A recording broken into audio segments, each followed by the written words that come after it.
Rail প্রতিমন্ত্রী হওয়ার পর থেকেই তৃণমূলের বিরুদ্ধে ক্রমাগত সুর চড়িয়েছেন অধীর চৌধুরী। রেলমন্ত্রী থাকাকালীন মমতা বন্দ্যোপাধ্যায় যেসব প্রকল্প ঘোষণা করেছেন সেগুলিকেও কটাক্ষ করতে ছাড়েননি তিনি। এবার কলকাতা মেট্রো রেলে তৃণমূলের কর্মচারী সংগঠন তৈরি করে অধীর চৌধুরীকে চাপে রাখার পাল্টা কৌশল নিল তৃণমূল।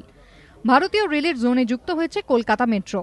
এবার সেখানে মেট্রো প্রগতিশীল শ্রমিক কর্মচারী ইউনিয়ন নামে একটি সংগঠন তৈরি করল তৃণমূল। রাজনৈতিক মহলের মতে এই পদক্ষেপ দিয়েই ভারতীয় রেলে দলের শ্রমিক সংগঠনের প্রভাব বৃদ্ধি এবং একই সঙ্গে অধীর চৌধুরীকে চাপে রাখার চেষ্টা শুরু হলো। শনিবার মহাকরণে সংগঠন তৈরির কথা জানান পরিবহন মন্ত্রী মদন মিত্র। সংগঠনের সভাপতিও তিনি। উপদেষ্টা মণ্ডলীর চেয়ারম্যান হচ্ছেন সুব্রত মুখোপাধ্যায়। মদন মিত্রের দাবি, কলকাতা মেট্রো রেলে কংগ্রেসের যে সংগঠন ছিল তার ৩,৫০০ কর্মী ও এক্সিকিউটিভ কমিটিতে থাকা ১৮ জন সদস্যের মধ্যে ১৫ জন তাঁদের এই সংগঠনে যোগ দিয়েছেন। কলকাতা মেট্রো প্রগতিশীল শ্রমিক কর্মচারী ইউনিয়ন, এবং এই ইউনিয়নের প্রথম কাজ হলো যে মমতা বন্দ্যোপাধ্যায় প্রায় ১,০০০ ঠিকাদার শ্রমিককে সারা ভারতবর্ষে দৃষ্টান্ত স্থাপন করে তিনি তাদের চাকরি পার্মানেন্ট করেছিলেন, স্থায়ীকরণ করেছিলেন।